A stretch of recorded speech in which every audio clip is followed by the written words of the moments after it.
Comparison of three sectors.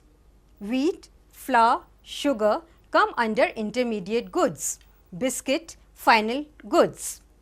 Large amount of goods produced by three sectors by involving large number of people or workforce. Need to know how much is produced by which sector and which sector employs large number of people. Need to count various goods and services to know total production of each sector. To calculate the actual value of final goods and services is used. Only the value of final goods and services will be included. Goods used in producing final goods are known as intermediate goods. Value of intermediate goods are already included in final goods. For example, biscuit is a final good, whereas wheat, flour and sugar are intermediate goods.